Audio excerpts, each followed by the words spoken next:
you with a little of homework. So we are here today because we're talking about finding purpose and fulfillment in retirement.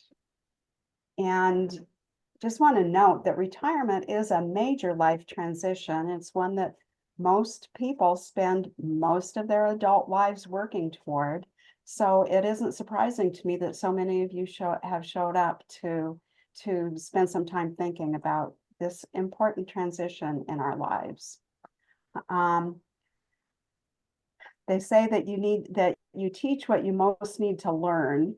So I've really enjoyed putting together some resources and also with some of my observations, because as a minister, I have the privileged position of witnessing people make their life transitions. So I have some of my own observations of what I have witnessed as people make what I'm calling the retirement journey. And as such, we're going to consider retirement not as a destination, but as a journey, and recognizing that no two retirements are the same. But no matter what your retirement is like, having a clear sense of purpose will help to navigate the journey and make it fulfilling. So I'm going to begin today by lighting our chalice.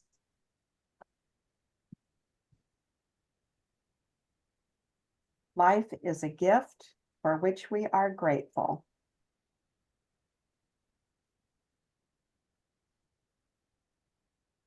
We gather in community to celebrate the glories and mysteries of this great gift.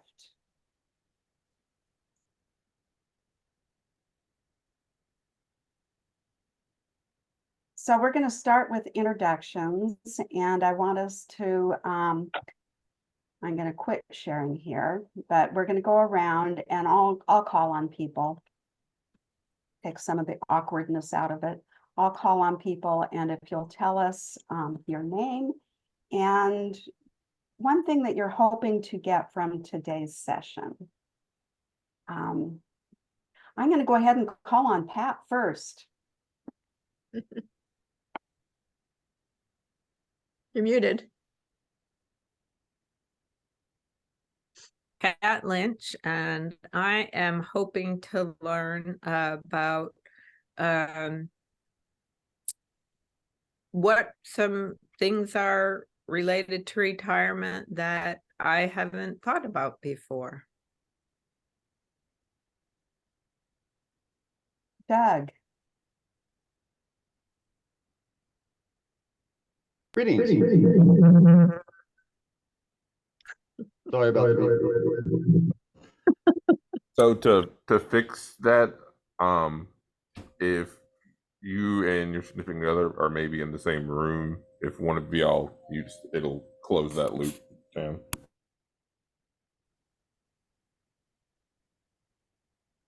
We'll try again. Okay, there we go. Hi, I'm Doug. Yeah, Lisa and I are in the same room, so I had mine off, but she didn't. I don't know that I'm just looking to see what another view is. I don't have anything specific. I've been retired now for almost 2 years, and I'm enjoying it, and so I'm just seeing what I can learn. Richard. Well, I've got a few years left, but I'm wanting to make sure I'm planned well for it when it gets here. And I have to say, I have some wonderful examples to learn from in this group and also others at church that are very active, very happy, and seem to be very fulfilled. So there's lots of great examples to learn from just in this group here. Arlene. Arlene Dowell, and I think something, I've been retired a long time now, but something new in our lives is that my spouse is now retired. And so how that affects relationships and how you can achieve a balance of space and togetherness and that kind of thing. Find purpose together. Chris. Hi, my name is Chris Hagan, and I've been retired ever since I moved here from California in 2007. And I started retirement just landing on the ground, feet running, because my daughter was getting married. There's always been something for me to do. I enjoyed getting involved in the church, and I did a lot of things when I had more mobility, but now I have mobility problems. And so that presents me with some more challenges. And I'm hoping to learn more about getting old and what it really means. In the meantime, I really, really enjoy spending time with you all. And the church is very important to me, my covenant group particularly. Ann Morse, I think, is the only person who's here today who is in my covenant group, but she knows what I mean. So I'm still looking forward to exciting things to do and learn. Anne. Hi. I've been retired since Vanderbilt forgot to call me to tell me the project was continuing. So, so that's been a while now. And I've been mostly dealing with long COVID and divorce, so I haven't really been able to look forward too much. So I need to do a lot of thinking forward, which is easier when there's heat on. Eva. Hi, Iva Surface. I've been retired about 2.5 years.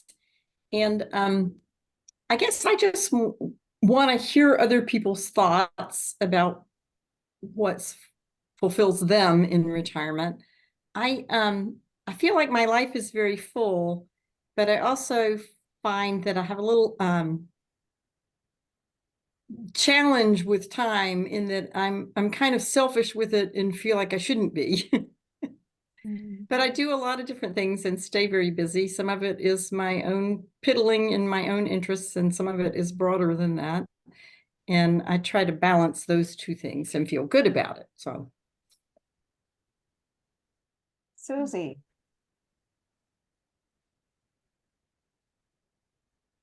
Susie Wilcox. I feel like I could echo many of the things that have been said.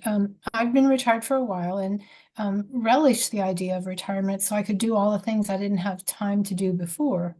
So I have been very, very busy. Sometimes retirement feels almost like a job, except there's no going home time. That's the difference. And I do wonder, and I have wondered for a while, like, am I retiring correctly? Should I be more focused? How should I be doing it? And I would echo Iba's words, like, I have so enjoyed the snow days because I've just been at home. I haven't had to do anything.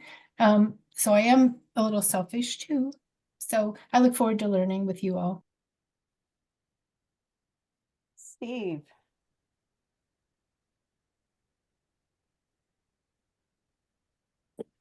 I'm Steve Kyle.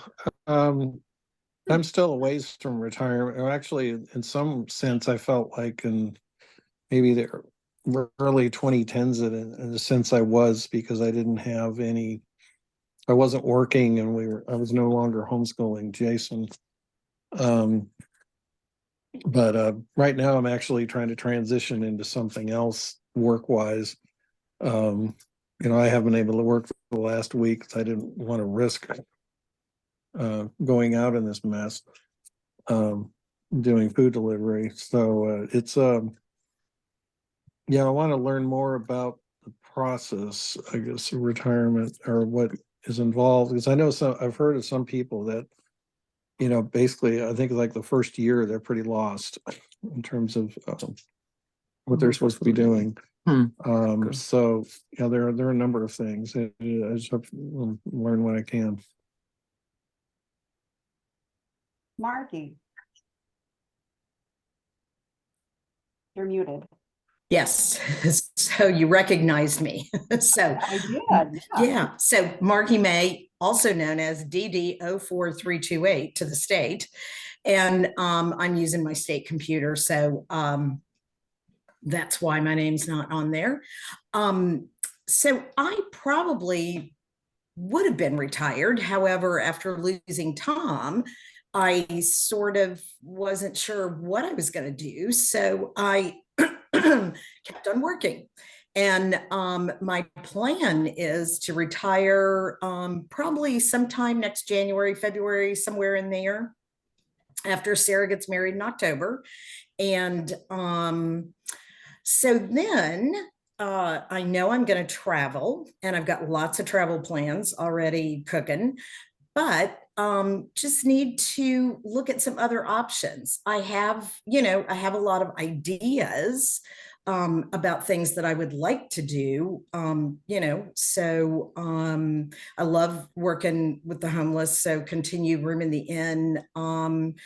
And probably get more involved in some other social justice things with the church, as well as animals. So I'm looking at, working with animal shelters and maybe doing transport, being a foster. So those are, some of my things, but I'd like to see what other options are out there. Jody.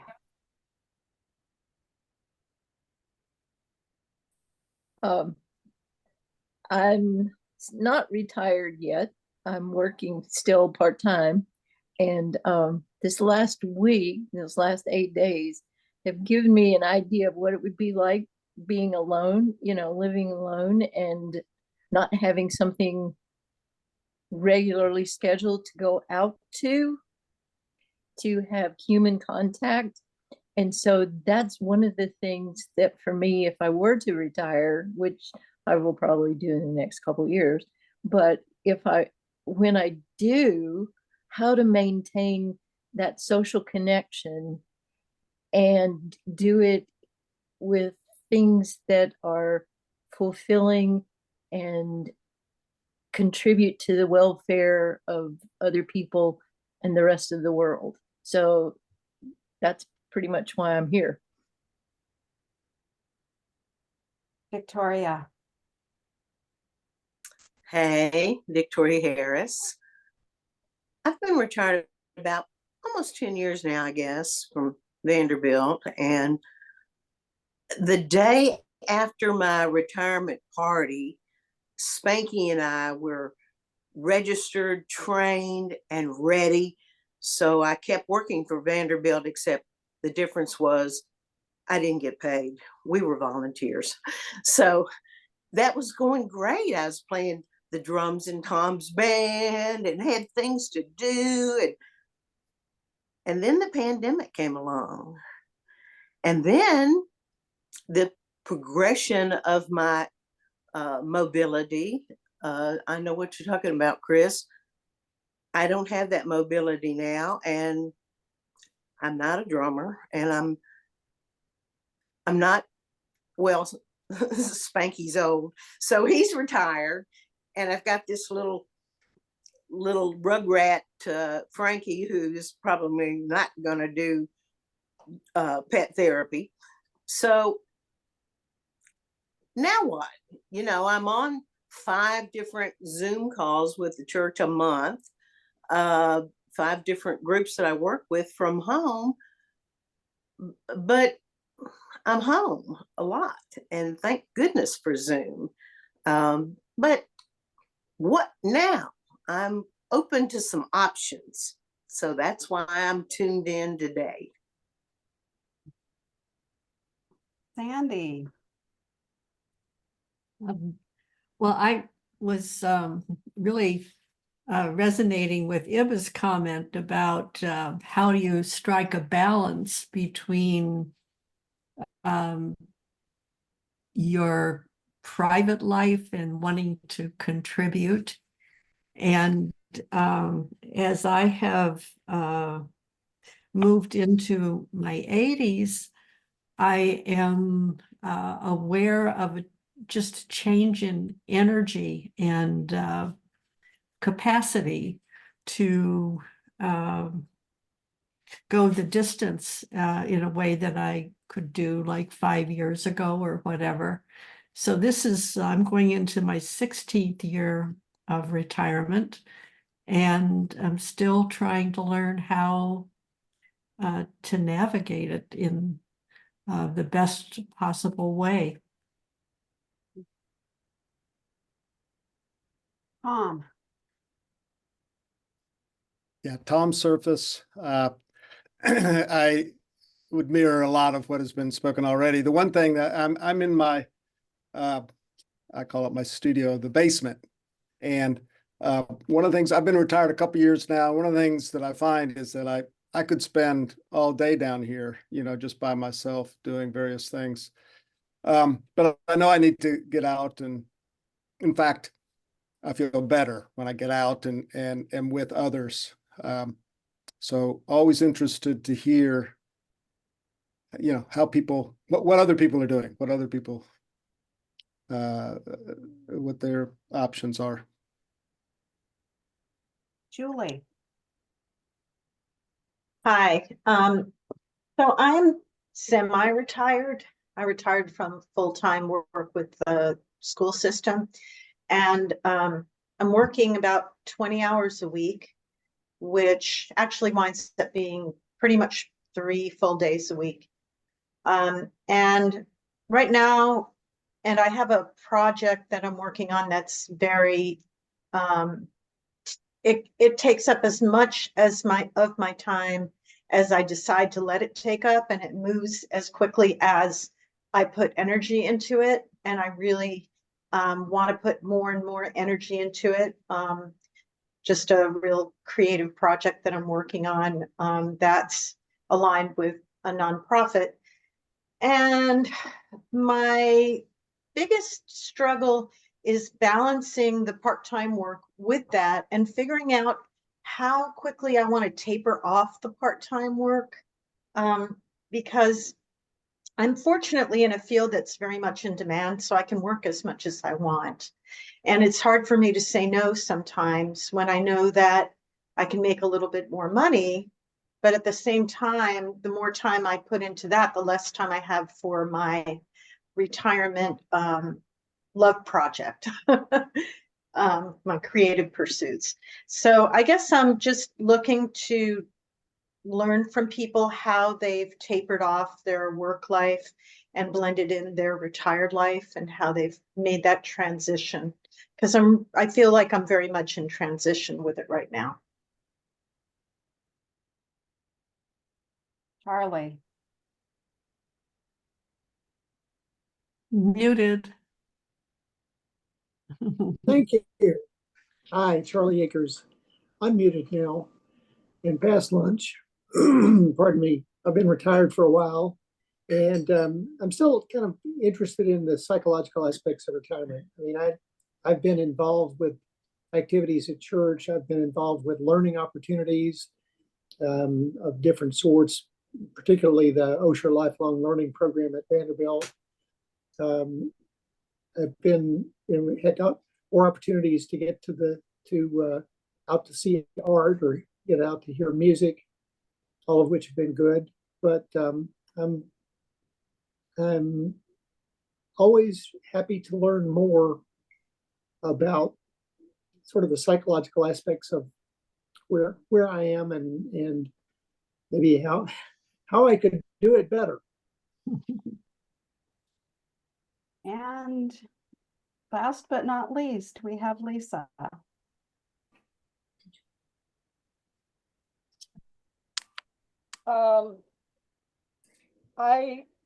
Sorry, I'm in the sun, so I've got to wear the hat. I like Victoria and Chris. I've been slammed with mobility issues and health issues after I recovered from the lupus that I had 2 years ago. And struggling to find a way to feel relevant and productive when I have such limited means in terms of energy and mobility. It's a struggle, and a lot of times I feel like all I can do is manage to keep myself on an even keel, but that doesn't feel very productive. So I'm curious to see what others have done and looking for ideas. That's about it. Wow. Oh, so that's everybody. And a lot of what has been said here are things that we're going to cover. And I'm recognizing that we have about an hour left. So obviously not going to get to everything, but I'm also hoping that some connections will be made among you who are here, so that if you want to take some of this work further, that you have some folks that you can maybe partner with and call on as an accountability partner for your journey. So here's what we are going to cover today. Let me get back to my PowerPoint.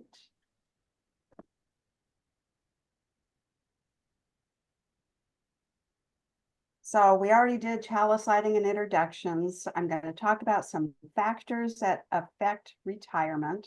I've heard a lot of them spoken here today.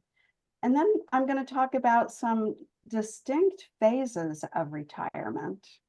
And then we're going to talk about why I think we're all here, kind of the meat of it, which is finding purpose by looking at our gifts, passions, and values, and then some next steps. And as always, we'll extinguish our chalice. So what I want to say is that, as has been illustrated by your check-ins, no two retirements are the same. But there are some factors that affect every retirement and will influence some of the choices and the decisions that you make. And we've heard them all mentioned here. They are health, money, and family. So we can make the best plans we possibly can for ourselves, but these three factors are still going to come into play. Whoops, that isn't the button I wanted to hit.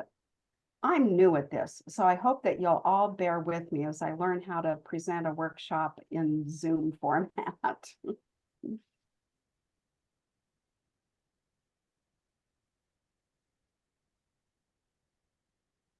So, retirement is a journey and not a destination.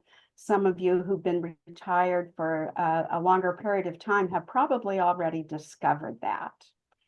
And researchers, and through my own observation and the observation of other pastors and ministers, that there really are kind of three distinct phases of retirement.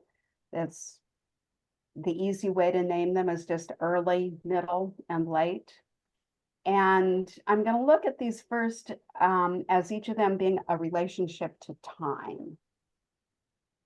I just want to assure you, I'm not going to talk the whole time. I'm going to have you talking with each other again. But first, some basic material.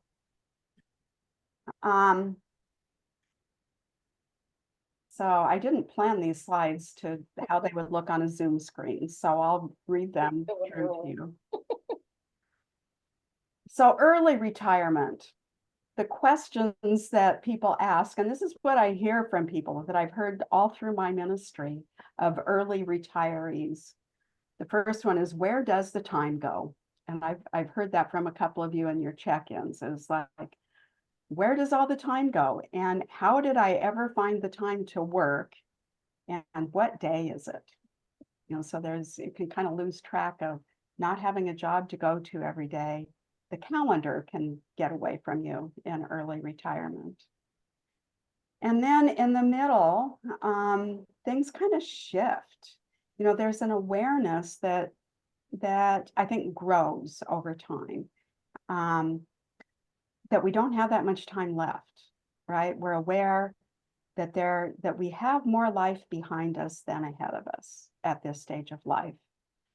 So the questions then are, how do I best use the time that I have left? Do I travel? Do I use it for hobbies? Do Do I have grandchildren to care for and that I want to nurture a relationship with? Or do I want to put my time into causes that I care about? Oh, and this is kind of funny. You can't see the top one. So Jessica Moore Lucas introduced me to this concept. A Methodist minister that she worked for actually wrote a book and named these 3 phases of retirement. So the early retirees are called the go-go's, always on the go.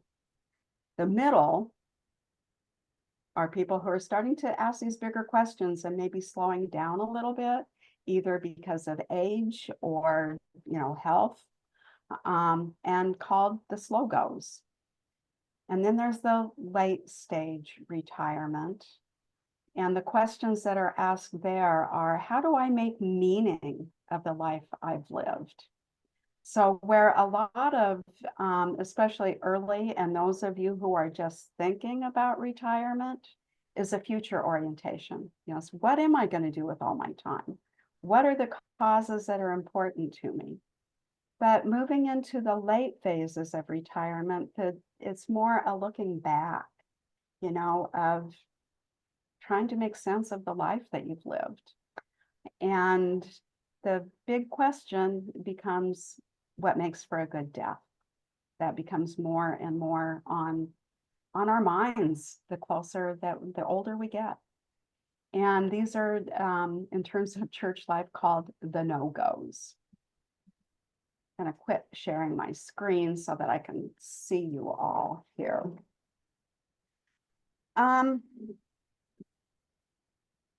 So in terms of, I know we're here in the context of church. So in terms of church life, what I want to say is that early phase retirees often become super church volunteers. And I think that psychologically what that's about is that, I don't know, there's research about third spaces, that we have home and we have work, and that throughout life we have a third space where we go and people know us, and it's not work and it's not home, and often that's church. So sometimes for retirees, church becomes the new workplace, and the challenge is to find that other third place.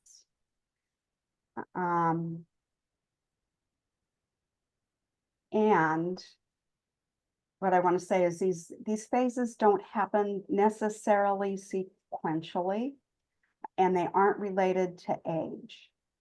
So early, people who have the means or by circumstance retire early, this can be at a younger age than I think most of us here on this screen. Or people with the financial means can have an earlier age-wise retirement, but they still go through those same questions. What do I do with my time now? And not everyone gets an early retirement phase based on those other other factors that we looked at.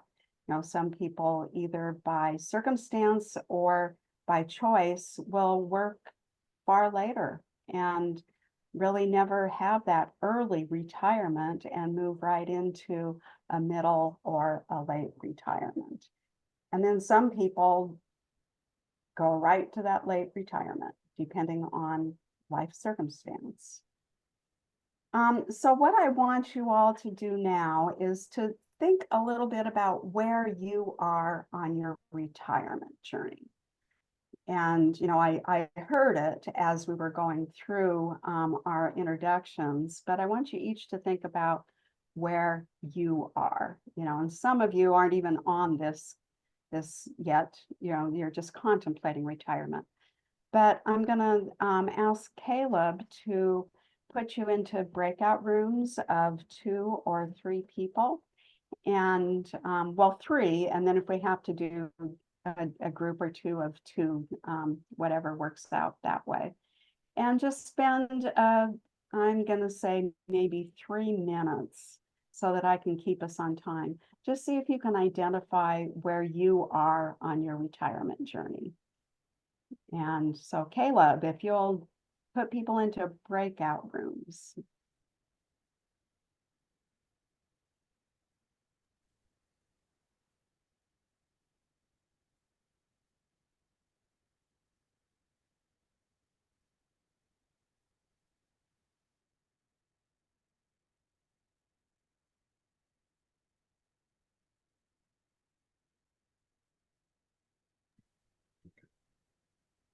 Do you want to be in breakout? Well, I'm going wherever you're going. Okay. So What would you? Yeah, I wasn't sure about you, Pat. So I can, if you'd like to be in one, I can put you in one. sure, and Trig's with me too, so he will go in. So if you have a small one, we'll go in Okay. that. Okay, I'll put you in one of the ones that is just has 2 people in it. Then That's great. Thank you. you're welcome.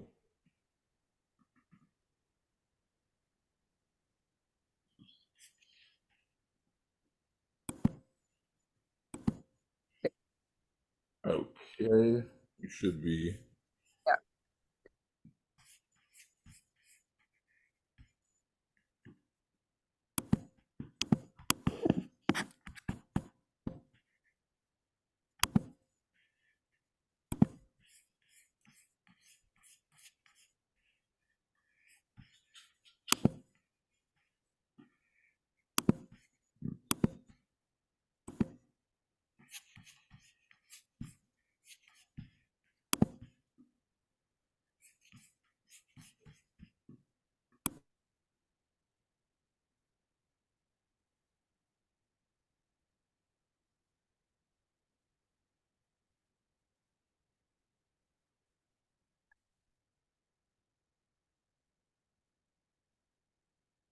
So Caleb, if we want to bring them back at about 12:39. Okay, 12:39. That sounds good. Okay.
Okay, I'm closing the room down now, and they should also be getting a countdown timer for that. So Okay.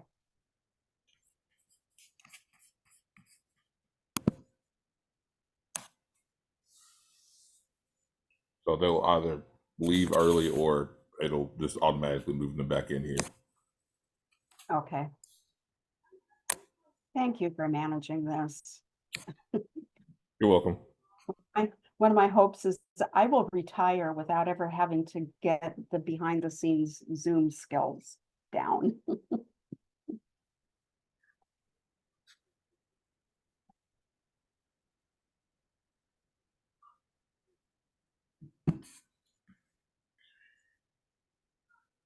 Okay, we got 20 seconds. Okay.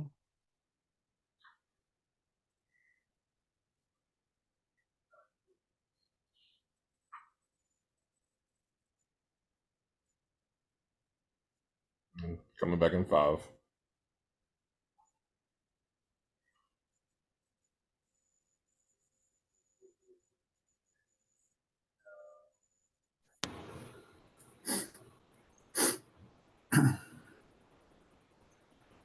Well, welcome back. It's good to see a lot of smiles as you're coming back. So I hope that that was a fun exercise for you. And again, I'm going to try and find a way to get this in these slides and the questions and everything to you so that you have them for future reference. So the main focus of our time together is that finding purpose and fulfillment in retirement. And what I want to say about that is that wherever you are on your journey through retirement and whatever those other factors that influence the choices and decisions that you will make, it's still possible to find that sense of purpose and fulfillment in your retirement. And that's not a static thing, that depending on where you are in your retirement journey, that sense of purpose can and likely will change. So again, having these materials available to you, you may want to revisit them in a year or two, depending on what your life circumstances are then. But we're going to do it in thinking about today. And I'm going to share my screen again.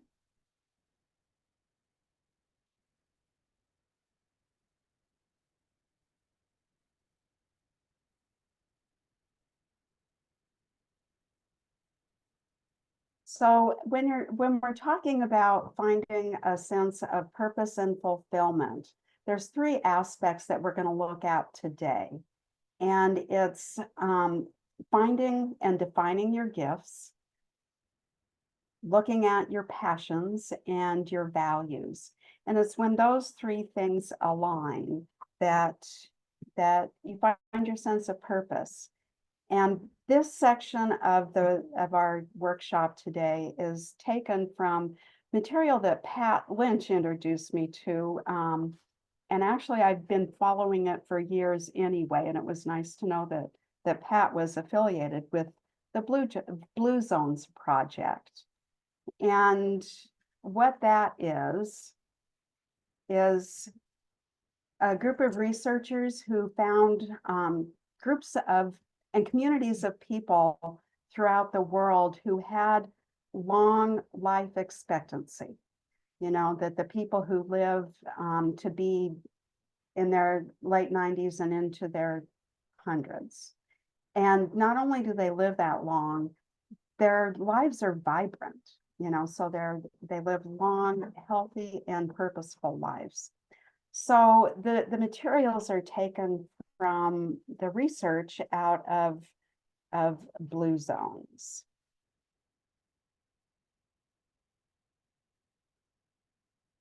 So we're going to kind of quickly go through a process that will hopefully answer some of the questions that I heard from many of you. Is like,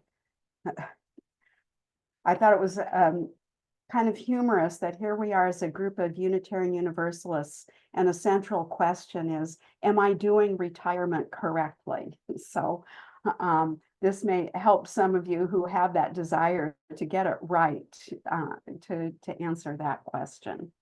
So some questions that we're going to look at, we're first going to look at gifts.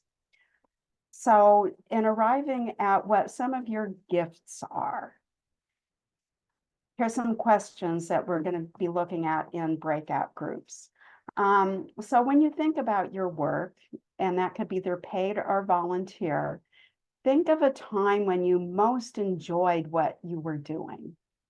And then see if you can identify the gifts that you were using that made it enjoyable.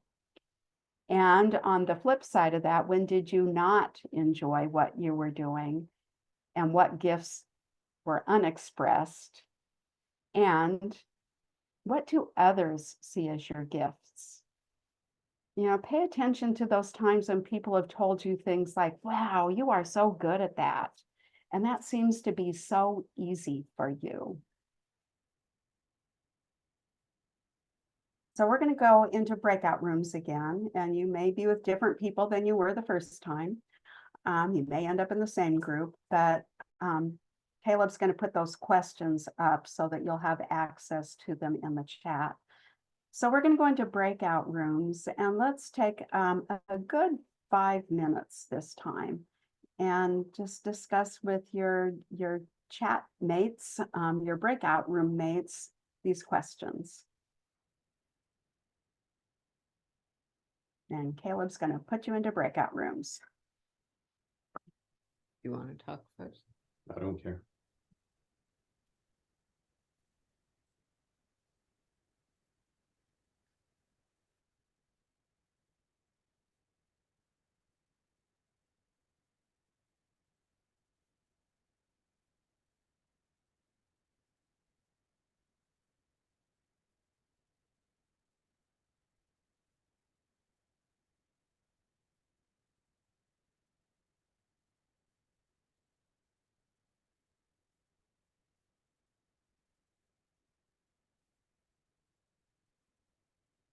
So Caleb, that would make the time to end the groups like 12:51. Okay.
All right, I just gave them a 2-minute out heads up. So I'll do that, and then I'll hit the close room, and it'll give them the minute countdown timer again, and then they'll be back.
Okay, they're on countdown.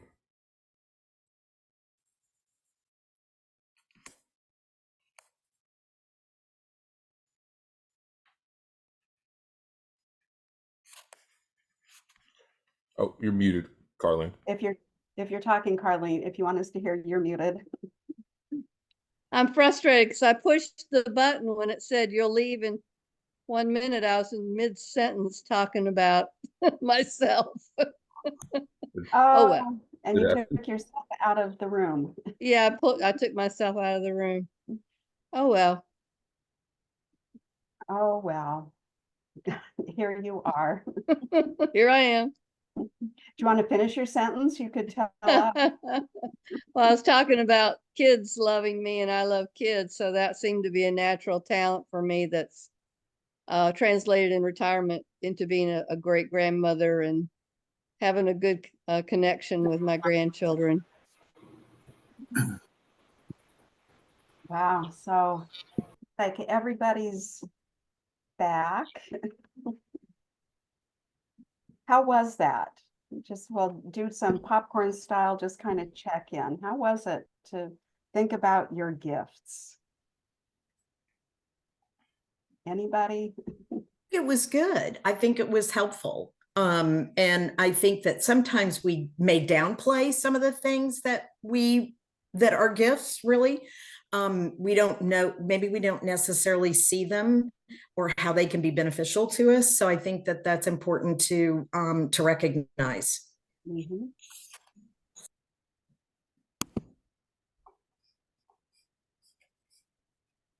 Anybody else? Oh, go ahead. Well, it just occurred to me that the gifts that I use in my full-time work, I'm pretty much translating directly over to what I want to do in retirement. So you can actually, thinking about how I can take those gifts and translate them to new activities and new phases of my life.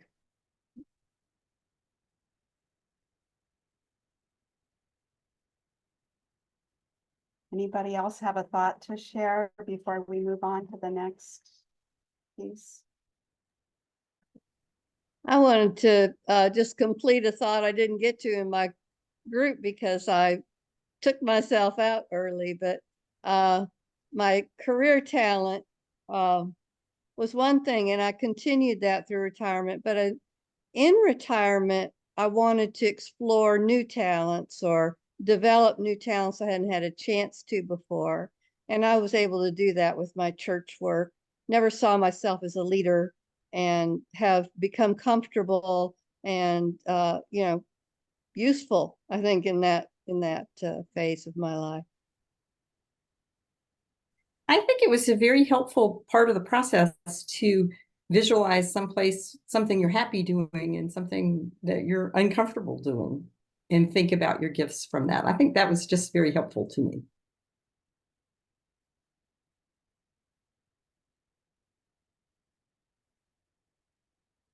Yeah, I think in our working lives, it's like there's things that just come with the job and you just have to do them. And so we don't think about them so much. So yeah, it was an opportunity to stop and think about that. Anybody else have a thought to share before we move on?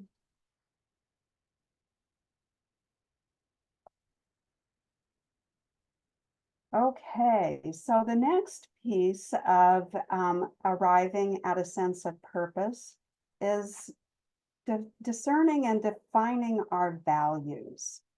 And we're going to talk about values in a slightly different way than we're used to talking about in a Unitarian Universalist context. Especially this year, we're talking a lot about our shared values. But the shared values that we've been talking about together in church life are really ethical and moral values. So we're going to talk about values more from looking at personal values. You know, what's really important to you. So I'm going to share my screen again.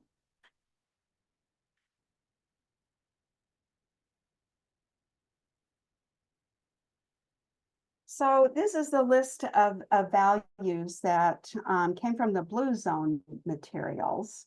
And it's certainly not an exhaustive list, but they're kind of some common ones, you know, ones that when you ask people what their values are, this is some of what shows up on the list. So, you know, everything from achievement and adventure, personal freedom, authenticity. I'll just let you read through that list. Be quiet for a minute.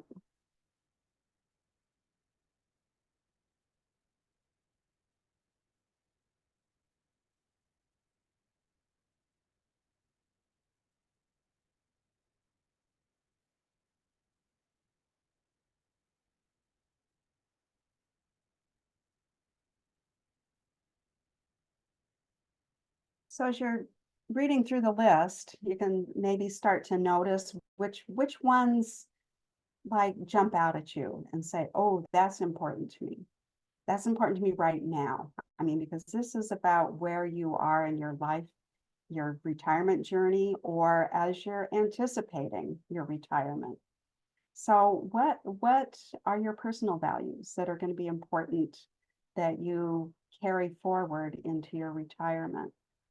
I'm going to have Kayla put these in the chat, so they're going to be available to you.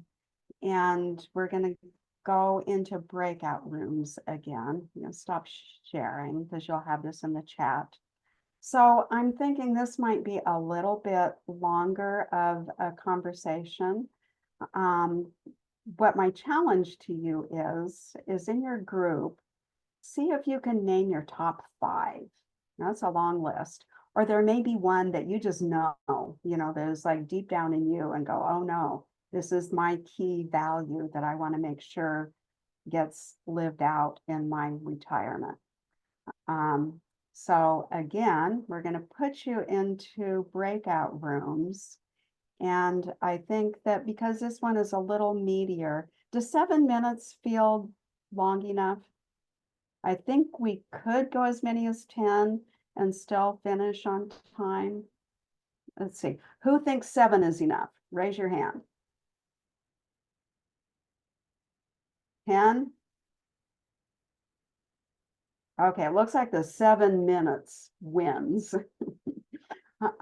So let's go ahead into breakout rooms again. And again, Caleb put that list of values into the chat. See if you can name your top 5 values. And I'll see you back here again in 7 minutes.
They're coming back when? Oh, you're on mute. I forgot to calculate that. So, I'd say they need about 5 more minutes. So shall we say 1:07? Yep. Okay. All right, I got a timer set.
I just gave them the signal, so less than a minute.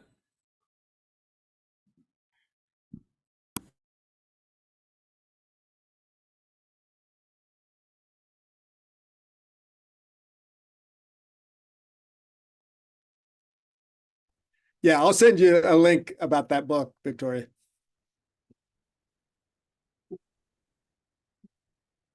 Great. So people are sharing resources. I love that.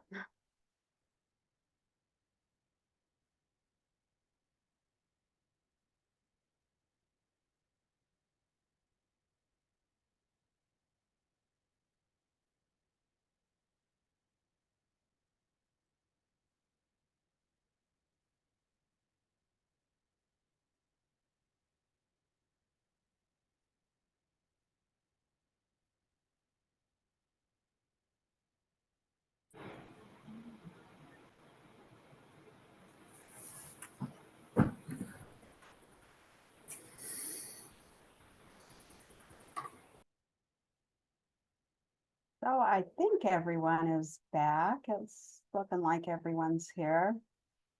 How was that? Was it easier or harder than your gifts question? Or the same? Anybody? Harder to pick five. Okay. Harder to pick five, but still, you know, and then and now maybe I'm changing, but at any rate. It seemed like it was going to be challenging, but once people started talking, you found it wasn't really that hard.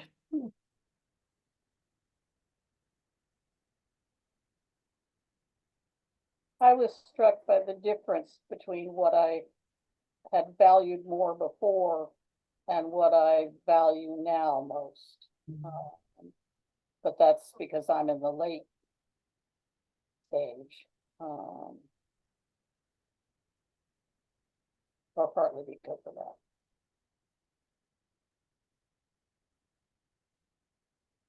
That's the kind of thing that our busy lives don't always give us the opportunity to spend time either with ourselves or with other people. Just really thinking about it, you know, what do I value? It was interesting in our group, we put we used some different words and, but kind of covering the same things. Got into some political things and, anyway.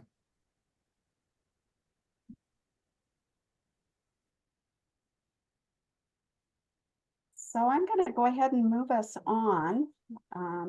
Share my screen again.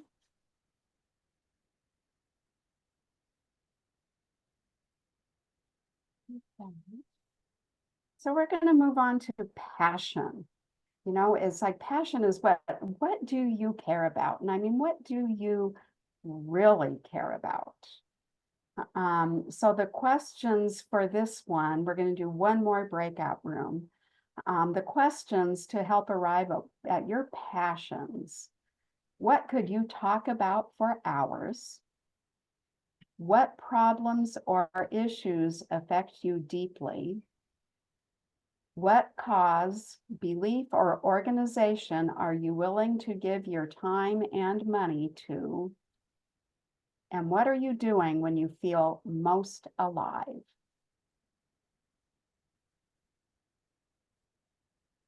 So again, Caleb's going to put those questions into the chat. He's going to put you into breakout rooms.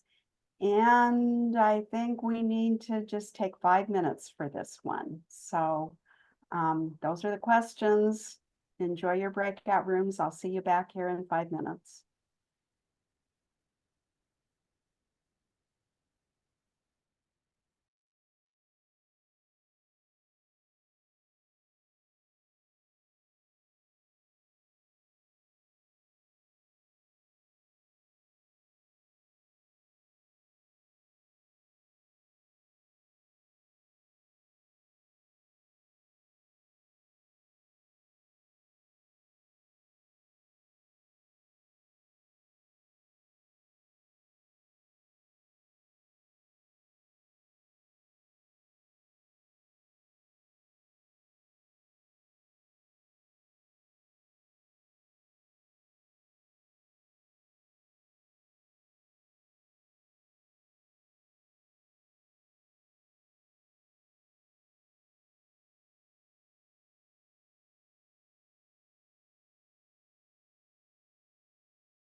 I was like, well, I just found out that metro schools are going to be closed again tomorrow. So, which I guess makes sense because the parking lot at my daughter's school down the street is a solid sheet of ice.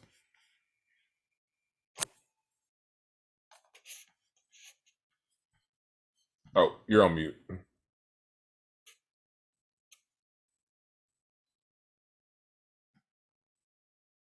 You didn't hear any of that because I was muted. Oh, sorry that that's happening, but what are you gonna do? I mean, Right, yeah. ugh. Are you all okay? Are you going stir crazy? Well, is Lauren getting to work?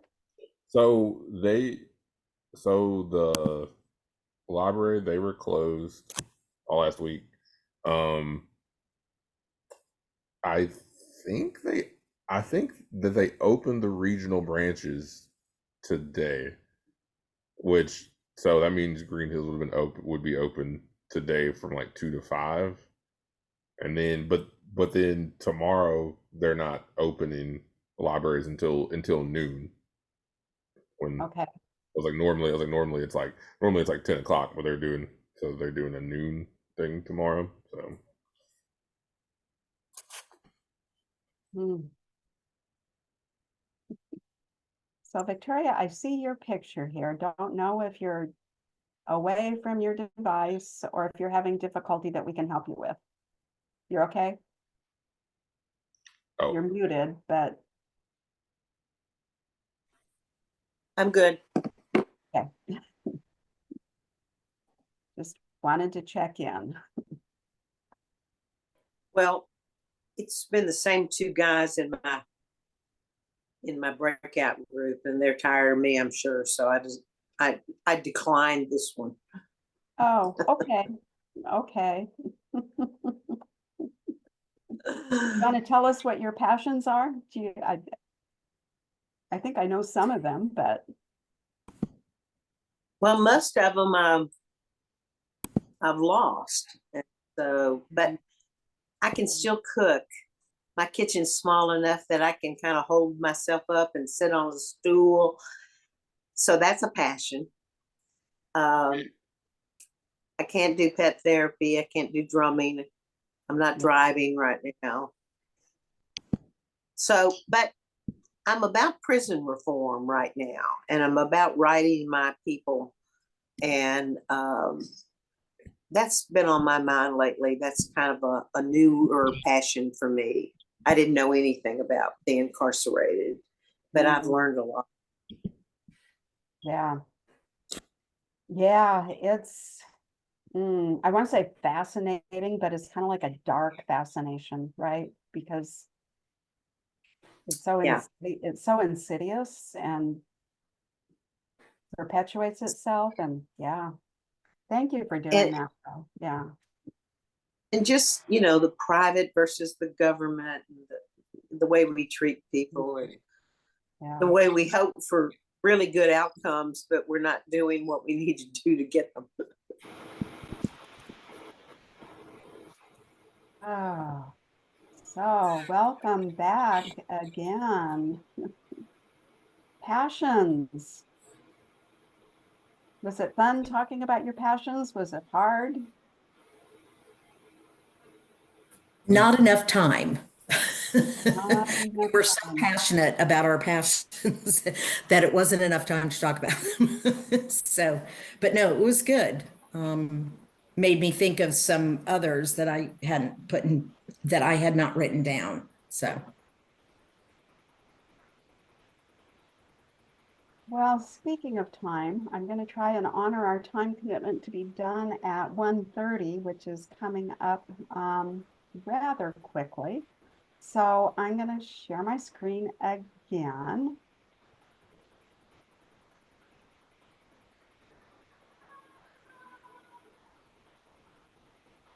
Okay, so if we were really following the Blue Zone project process, everything that you just did would have happened over a period of weeks. And that's part of why I wanted to make sure that we find a way to get this material back into your hands so that you can keep working with it, that this is not the end today. This is the beginning of a process of exploration. So again, if we were doing the Blue Zone project process, we would now be coming to really the meat of it, which is purpose. And the meat of a purpose is really what comes down to the reason I get up in the morning is. And in retirement, that purpose, that reason I get up in the morning is more internally generated than it is through the rest of our lives. You know, it's like, I know, self-disclosure here is one of the things I'm worried about when I retire, you know, is like, what is going to get me up in the morning? It would be so easy just to pull the covers back over my head and sleep or snooze or rest. So the reason I get up in the morning is, and we're going, okay, I'll get a group consensus here. We could spend 5 minutes on this in breakout rooms, or we can just have a big group conversation about it. Who's in favor of just a big group conversation? Or Victoria? Okay, great. So big group conversation it is. Victoria, you had your hand up for another reason, maybe? I get up same time every morning, even when I feel like sleeping in, because I've got these precious dogs to take care of. And I've got to get them taken care of, fed, and it's a responsibility. And I need that responsibility. And I get paid back because, you know, doggy kisses are the best. But that's why I get up in the morning. Mm-hmm. Some of you other folks who are already retired, what gets you up in the morning? The thing that gets me going is the opportunity to create.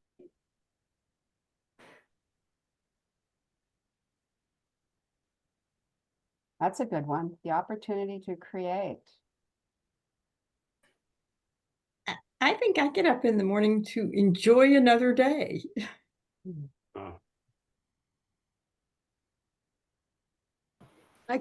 I get up every morning to join a singing meditation Zoom led by a UU minister. And I've been doing that for 3 years, every day.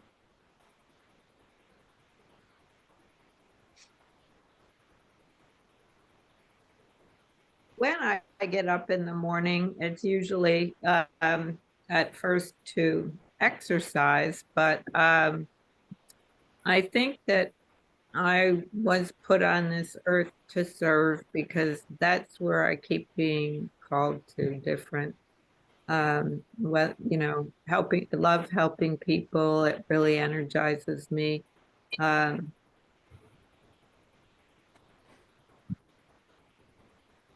if you don't get up in the morning, think of all the good stuff you're going to miss. Right. Yeah, that really resonated with me, Susie. It's just, I look forward to my day, even if it's a busy day. Yeah, it's wonderful to be alive. Right. I get up in the morning to experience something new and different every day. And to face some challenges, to sort of face challenges and see what I can do to make the world a little bit better.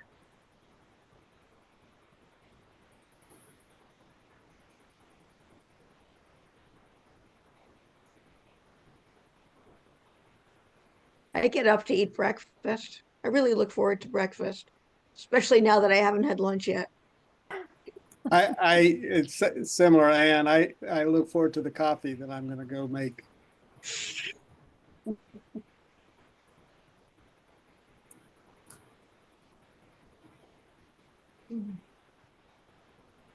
Sometimes I get up simply because I'm too stiff to stay in bed any longer. I need to move and get the joints going.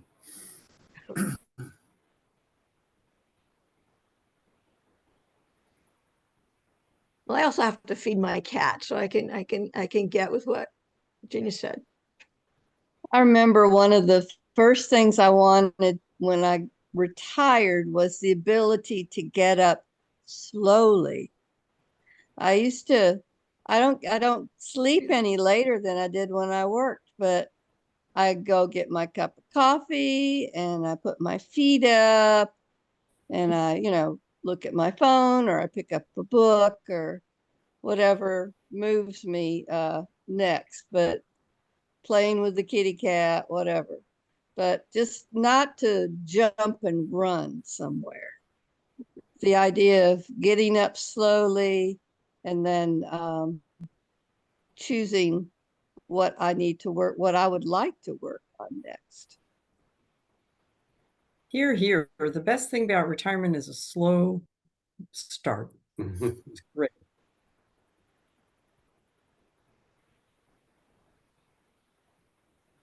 I share my screen again.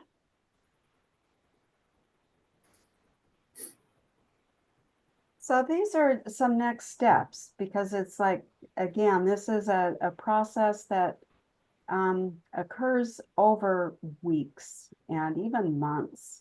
So the next steps, if you decide that you want to go further with this, is to actually write a purpose statement. And I actually heard a couple of them from you already that, some of you have a clear purpose, which is to get up and enjoy life, to get up and serve other people, to make a difference in the world, to take care of the people and the critters that are important to me. I mean, those are some purpose statements.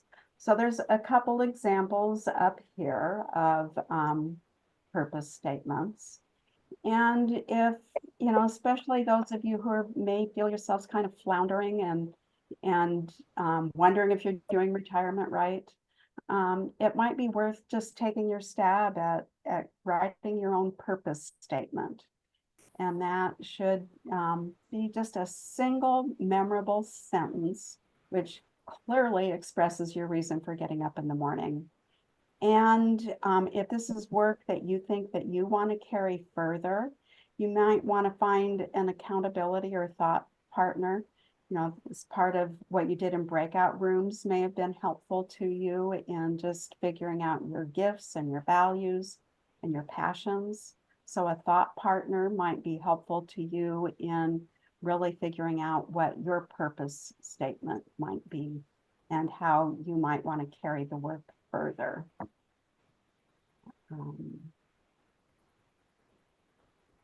So, wow, I want to first, we're really coming in on the end of our time together, and I wanted to express my appreciation to the Endowment Trust for your thoughtfulness in putting this series together.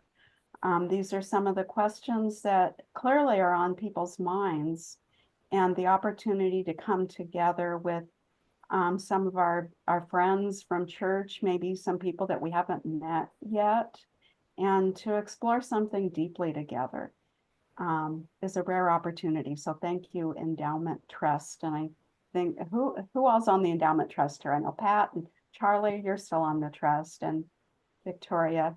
So thank you for this opportunity. And Sandy, wow, we have good representation today. And I wanted to thank Caleb for being our behind the scenes Zoom master that makes everything work for us. So thank you for that. And thank all of you for taking time out of your Sunday afternoon. I was going to say, normally, I know you have other things that you could be doing with your time, but we're kind of all snowed in and staying in our houses, but it's still really good to spend this time with you today. So by way of closing, I have a reading, and some of you may have seen it. It floats around the internet periodically, but I thought that it was appropriate for us today. And it's written by an unknown author. And the title is, They Call Us the Elderly. We were born in the 40s, 50s, and 60s. We grew up in the 50s, 60s, and 70s. We studied in the 60s, 70s, and 80s. We were dating in the 70s, 80s, and 90s. Some of us got married and discovered the world in the 70s, 80s, and 90s. We ventured into the 80s and 90s. We stabilized in the 2000s. We got wiser in the 2010s. And we are going firmly through and beyond 2020. Turns out that we've lived through 8 different decades, 2 different centuries, 2 different millennia. We've gone from the telephone with an operator for long distance calls to video calls anywhere in the world. We've gone from slides to YouTube, from vinyl records to online music, from handwritten letters to email and WhatsApp, from live matches on the radio to black and white TV, color TV, and then to 3D HD TV. We went to the video store and now we watch Netflix. We got to know the first computers, punch cards, floppy disks, and now we have gigabytes and megabytes on our smartphones. We wore shorts through our childhood and then long trousers, Oxfords, flares, shell suits, and blue jeans. We dodged infantile paralysis, meningitis, polio, tuberculosis, swine flu, and now COVID-19. We rode skates, tricycles, bicycles, mopeds, petrol or diesel cars, and now we drive hybrids or electric. Yes, we've gone through a lot, but what a great life we've had. They could describe us as exennials, people who were born into that world of the 50s, who had an analog childhood and a digital adulthood. We've kind of seen it all. Our generation has literally lived through and witnessed more than any other in every dimension of life. It is our generation that has literally adapted to change.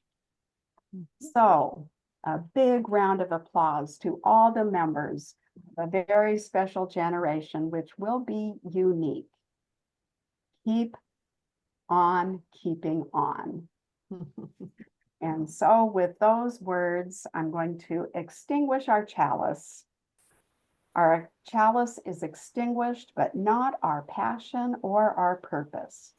These we carry and keep alive as long as we live and as long as we keep on keeping on.